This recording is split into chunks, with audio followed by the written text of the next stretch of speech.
Ore 20 di venerdì 12 maggio 2017 al Don Bosco di Salargius. Si affrontano nell'ottavo di finale del torneo Maracanã interaziendale di calcio a 7 Intesa San Paolo che veste un completo bianco-azzurro e IT Carmat che indossa un completo rosso. La gara verrà diretta dal signor Spano dell'MSP Sardegna. Buona visione.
Dietro Fabri!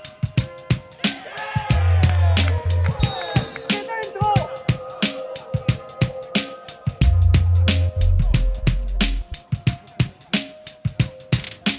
C'era dietro Fabri!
Alessandro Frau, il centrale difensivo di Intesa San Paolo, l'ottava squadra che si è qualificata per i quarti di finale di questa stagione del Maracanã interaziendale.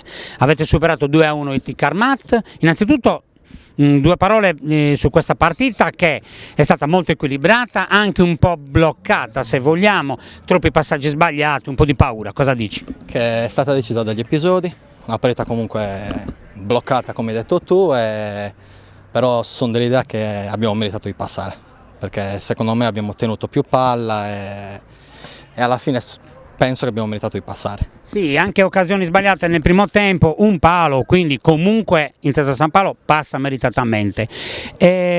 Avete vinto, ecco, tu non hai fatto tantissime partite, però ogni volta che hai giocato ti sei rivelato uno dei migliori difensori, forse anche della divisione. Quello che volevo dire è avete vinto comunque il trofeo Francesco Zara, insomma è importante per voi aver vinto diciamo uno dei trofei più importanti del nostro torneo. Questo però chiaramente non vi rende appagati, c'è voglia di affrontare anche le poste campioni in carica con grande agonismo e convinzione. Ce la giocheremo anche se loro sono molto forti e faremo di tutto per almeno fargliela sudare e poi vedremo come andrà, anche se loro sono molto forti però. Sì, vabbè, campioni in carica e poi hanno comunque un organico diciamo di altissimo livello. Certo, ce la giocheremo e vedremo un po' come andrà. Va bene, per quella gara vi faccio un in bocca al lupo e complimenti a te per il torneo che stai facendo.